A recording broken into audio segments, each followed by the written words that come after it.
You know, when you think about historical buildings, especially really old churches or like centuries-old cathedrals, there's this incredibly strict expectation of preservation. Oh, absolutely. The architecture is basically viewed as sacred all on its own. Right. You don't just, knock down a load-bearing wall because you feel like it. You protect the original blueprint at all costs. You preserve the flying buttresses and the narrow doorways exactly as they were designed hundreds of years ago. Yeah, because to alter it is often seen as a violation of the original intent. It's an environment that is, well, it's rigid by design. It's meant to stand against time, not really adapt to it. Exactly. But consider the dilemma that creates when a contemporary community of people looks at that ancient, magnificent building and they realize the doorways are simply too narrow for them to enter. Or, maybe there's no space inside for them to actually exist safely without hiding fundamental aspects of who they are. Right, because the institution tells them the building cannot change. Yes. So the people left outside are faced with this profound choice. Do you stay outside in the cold? Do you try to squeeze yourself into a space that's really not meant for you? Or do you take the foundational concepts of that building and construct something entirely new? It's a massive architectural and spiritual dilemma, and historically, marginalized groups have often chosen that third option. They take the core materials, like the bricks, the mortar, the foundational ideas, and they arrange them into a structure that finally offers them shelter. Well, welcome to today's deep dive. We are looking at a really unique piece of source material today. It's the transcripts from the Easter Sunday service of a newly formed congregation called the Universal Rainbow Faith, or URF. Yeah, and this specific service, just for context, was held on April 20th, 2025 in Las Vegas, and it was led by their founding minister, Reverend Paula Sadler. Right. And our mission today for this deep dive is to explore how this community is taking some of the oldest, most traditional concepts of resurrection and renewal and completely reframing them to center the spiritual rebirth of the LGBTQIA plus soul. Okay, let's unpack this. Because watching a community build a brand new spiritual framework from the ground up is just an incredible window into human resilience. What's fascinating here is how they are not merely adjusting existing theology around the margins. I mean, they are laying down a completely original theological framework that directly addresses the current cultural and political moment. Yeah, it's really striking. But before we get too far into the mechanics of this, I do want to note something important for you listening. This source material directly intersects with some highly charged political topics sweeping the country right now, specifically legislation regarding gender-affirming care and LGBTQIA plus rights. Right, which is obviously a huge topic. Exactly. So as always, our goal on this deep dive is not to take a political side or endorse specific legislative viewpoints. Rather, we will strictly and impartially report on how the Universal Rainbow Faith views and preaches about these topics within the confines of their own religious framework. We are just analyzing the mechanics of their theology, not validating the politics. Right, we're just looking at the architecture of the house they're building. And the mechanics of this theology are incredibly deliberate. Reverend Sadler frames the entire month of April around the theme of the power of intention.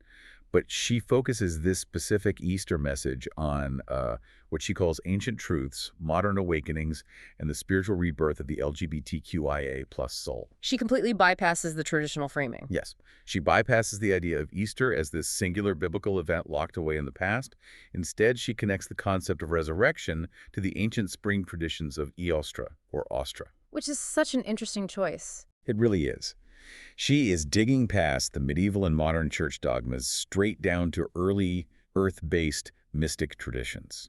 Traditions that really emphasize fertility, the divine feminine, and the return of light after, winter dormancy. The strategic value of that historical bypass is immense, though. I mean, marginalized communities, particularly LGBTQIA plus individuals, are frequently targeted by cultural narratives claiming that their identities are just a modern invention. Oh, right, like it's a sociological trend or something. Exactly, or that it's somehow unnatural. But by anchoring their modern spiritual practice to ancient earth-based mystic traditions like Eostra, the Universal Rainbow Faith counters that narrative head-on. They establish this sense of deep historical continuity. That makes a lot of sense. Yeah, they are making the theological argument that they are not a new phenomenon. Rather, they are a fundamental part of the ancient cyclical design of nature itself. Going back to that architectural metaphor we started with, it's like They are keeping the load-bearing beams of the house, like the ancient concepts of rebirth and the return of the light, but they are completely redesigning the interior space so it actually protects the people living in it today. Yes, exactly. Because when Reverend Sadler preaches about resurrection, she reframes it for queer individuals, and especially for transgender and gender-expansive souls, as an embodied present-tense reality. It's an active process. Right. She describes it as the physical act of rising from shame, fear, and erasure into truth and authenticity. She says this quote, every act of authenticity is resurrection. Every expression of truth is liberation. That present tense framing really changes everything. If resurrection is not a historical event to be merely remembered, but like an active, ongoing process to be experienced, well, it requires a medium. What do you mean by a medium? I mean, it requires a physical space where that resurrection actually occurs. Which brings us to the physical reality of the people sitting in the pews. If resurrection is an ongoing process, the vessel for that resurrection has to be the human body. Precisely. And during this service, the congregation was actually in the middle of a 6-week series, and the Easter message coincided with core belief number 3, which is literally titled, The Body as a Sacred Vessel. And this is where they make a very definitive declaration. Yeah, they state that gender-affirming care, self-expression, and bodily autonomy are not merely medical or personal choices, they are fundamental spiritual rights. They read from page 80 of their foundational text, which is called The Nature of Miracles, and the quote is, "The body is not a punishment, it is the canvas of the soul." We really have to pause on the philosophical weight of that quote. I mean, for centuries, Western thought and many institutional religious traditions have been dominated by mind-body dualism. Right, the idea that the body is bad and the spirit is good. Exactly. It's this philosophical framework suggesting the spirit is wholly pure and eternal, while the flesh, the physical body, is inherently sinful, flawed, and a source of constant temptation. The body was always something to be disciplined or transcended. But URF flips that. Completely. The universal rainbow faith completely inverts that dualism. If the body is the canvas of the soul, then the flesh is not sinful, it is divine architecture. Therefore, altering it, affirming it, or expressing it is literally honoring the Creator's artistry. It transforms self-expression into a sacred duty. And they take that inverted theology and immediately crash it into current events. The sermon directly addresses the wave of anti-LGBTQ+ legislation across the country and the bans on healthcare. But they don't frame this as a standard civic debate at all. No, they don't. They classify the legislative environment as a spiritual emergency. The church declares that any law denying bodily autonomy is an immoral act against our faith, which this leads to a really fascinating detail in their church announcement. Well, letters of exemption. Yes. They offer their members religious letters of exemption and accommodation. Reading through this, it struck me that they are not relying on a standard civil rights defense. So what does this all mean for the intersection of religion and politics? Are they actively attempting to use the legal framework of religious freedom to counter political legislation? That is exactly what they are doing, and it is a highly sophisticated legal strategy. In American jurisprudence, the Free Exercise Clause of the First Amendment provides an incredibly robust legal shield. Historically, courts have frequently favored deeply held religious beliefs over certain civil statutes. Well, we've seen that a lot. Yeah, we have seen this mechanism utilized when bakeries refuse to make cakes for same-sex weddings, or when employers claim religious exemptions to avoid covering specific types of health care for their employees. The universal rainbow faith is seizing that exact same legal and cultural machinery and just flipping the script. They are essentially turning the weapon of religious exemption back on the institutions that historically wielded it against them. Because, like, a standard civil rights lawsuit might argue that a healthcare ban is discriminatory, but a First Amendment religious freedom lawsuit backed by a legally recognized church is totally different. It changes the whole game. Right. If you have written foundational doctrine stating that gender affirmation is a sacred sacrament, that fundamentally alters the legal calculus. The argument becomes, the state is preventing the free exercise of my religion. Yes. They're building an institutional shield around their marginalized community. It elevates what is typically categorized as a secular civic debate into the realm of protected sacred doctrine. A government restricting a medical procedure is one legal battle, but a government restricting a church's holy sacrament is an entirely different constitutional crisis. Wow. Yeah, but, a legal shield only protects you in a courtroom. It doesn't necessarily heal the people in the room. That is very true. Because it's one thing to legally protect a body, but how do you convince a human nervous system that has been trapped in a state of fight or flight for years that it's finally safe? Yeah. You can preach high-level theology about the body being sacred all day, but trauma doesn't live in the intellect. Trauma is stored in the body. Right. If the community has internalized decades of shame from institutions and families, a purely intellectual sermon is simply not going to cut it. Exactly. The physical body must be engaged to rewrite those deeply ingrained neural pathways. Somatic healing requires sensory input. You cannot merely think your way out of deeply embodied trauma. You have to physically experience safety and divinity to replace the narrative of brokenness. And that brings us to what I consider the most compelling part of the service. Here's where it gets really interesting. They conduct a ritual of renewal, which operates as this progressive somatic exercise. It reminded me heavily of the mechanics behind cognitive behavioral therapy, or CBT, but blended with ancient mysticism. It's very structured. Extremely. They don't just talk about renewal. They walk the congregation through a 5-step physical progression. They start by manipulating the physical environment to ground the individual.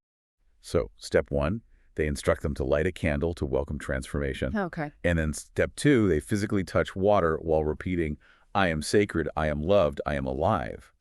Touching water grounds the participant in the immediate physical present. Water is, of course, a universal archetype for cleansing, but mechanically, the physical sensation of cool water on the skin forces the brain to anchor into the current moment. It interrupts any spiraling anxiety. It pulls you right back. Yeah, it answers the nervous system's panic with a tangible sensation of life. Right. And then once they establish that physical grounding, the ritual moves to an internal purge, which is step 3. The congregation is instructed to take a piece of paper and write down the specific fears, shames, or rejections that are weighing them down. They hold the paper to their chest, they say, these no longer define me, and then they physically destroy it by tearing it to pieces or burning it. The psychology behind that is brilliant. It really is. Because you are taking a ruminating, abstract fear that feels infinite inside your head, externalizing it into a finite physical object, and then engaging your motor functions to destroy it. It completely short-circuits the brain's default neural loop for shame. You are granting the individual total agency over the trauma. I mean, the psychological impact of physically dismantling a symbol of your fear really cannot be overstated. It moves the participant from a passive recipient of societal shame to an active destroyer of it. And then once the shame is cleared out, they bring in olfactory senses for step 4. Reverend Sadler actually uses jasmine from her garden, and she instructs the congregation to gaze at a symbol of spring and breathe it in. Oh, wow. Yeah, and the smell of jasmine bypasses the intellectual centers of the brain and speaks directly to the emotional and memory centers. And finally, step 5, the ritual culminates in self-confrontation. You are instructed to look directly into a mirror or, visualize your reflection and speak directly to yourself. You say, you are sacred, you are powerful, you are reborn. That is intense. They are literally putting the bricks into the foundation through these physical rituals. It is a masterclass in reprogramming the mind. When you look your own reflection in the eye and speak words of divinity, you are directly overriding the script of rejection you've been handed. And notice the deliberate trajectory of that ritual.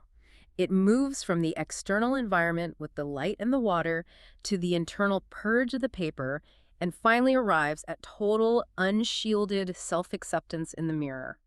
It is a highly engineered therapeutic progression just cloaked in spiritual language. And they make sure this psychological inoculation extends to the youngest members of the congregation as well, which is so important.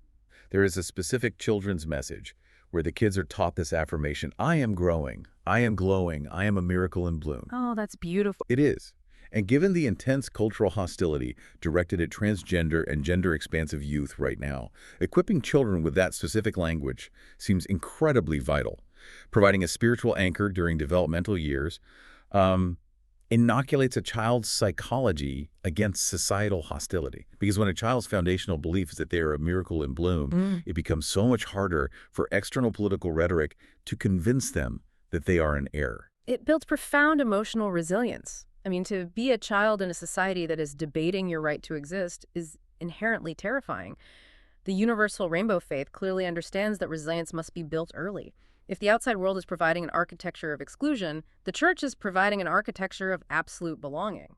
Exactly. And they seal all of this with a spring renewal meditation that shifts the congregants from a posture of defense to a posture of immense power. They visualize golden light entering their bodies, shifting into rainbow colors that correspond to specific truths, like red for grounding, yellow for personal power, and blue, interestingly, for carrying sacred truth in their voice. Okay, so they're filling themselves up with this energy. Right, but the vital mechanism here is what they do with that light. They don't just hold it in, they project it outward. The meditation directs them to send this healing energy to the United States, to world leaders, and explicitly to the fearful minds that legislate harm. The psychology of that specific instruction is stunning. Isn't it? Yeah, by instructing the marginalized congregation to send healing light to the lawmakers targeting them, the meditation completely shrinks the oppressor. It flips the power dynamic. You are no longer the victim hiding from a powerful government.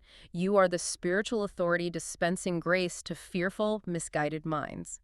It enlarges the congregation's sense of agency and reduces the terror of the political landscape. It is an incredibly empowering psychological shift. When we zoom out and look at this entire service, from bypassing modern dogma for ancient EO Street traditions to claiming the body as a sacred canvas to the somatic reprogramming of the mirror ritual, it becomes clear what we are really analyzing here. Whether you consider yourself deeply spiritual, entirely secular, or somewhere in between, this universal rainbow faith deep dive is a masterclass in how communities manufacture resilience. It demonstrates exactly how marginalized groups can reclaim language, rewrite legal and theological frameworks, and utilize sensory rituals to just survive and thrive amidst intense adversity. And knowledge is most valuable when we apply it to the broader human condition. What the universal rainbow faith is doing reflects a fundamental human necessity, which is the imperative to forge the sacred within ourselves when the external environment becomes hostile. Yes, absolutely. They are refusing to inhabit a building that demands they shrink themselves. Instead, they have gathered their own materials and constructed an entirely new architecture of belief around their own inherent divinity. Well said. And I want to leave you, the listener, with one final intriguing thread to pull on your own as you process this deep dive. We discussed how the URF is utilizing the First Amendment to protect bodily autonomy as a religious sacrament. Historically, the blueprint of the law, specifically religious freedom exemptions, has been utilized by certain institutions as a mechanism to exclude LGBTQIA+ individuals from public spaces or services. Right, we've seen that precedent set. But what happens to the legal and cultural landscape of a country when a legally recognized church claims that expressing those very same LGBTQIA+ identities is their protected, sacred religious sacrament? It's a brilliant inversion of the religious freedom argument. It really complicates things for the courts. It does. If the body is temple and affirming its truth is a holy act, then suddenly the legal system has to reckon with a faith that views existence itself as divine. It forces us to ask whose religious freedom gets prioritized when two faiths make opposing claims about the exact same body. That is a profound constitutional question to mull over. It will undeniably challenge our foundational assumptions about how faith, civil rights, and jurisprudence will interact in the decades to come. Absolutely. Thank you for joining us on this deep dive into the universal rainbow faith and their profound reimagining of resilience. Keep exploring, keep questioning, and we will see you next time.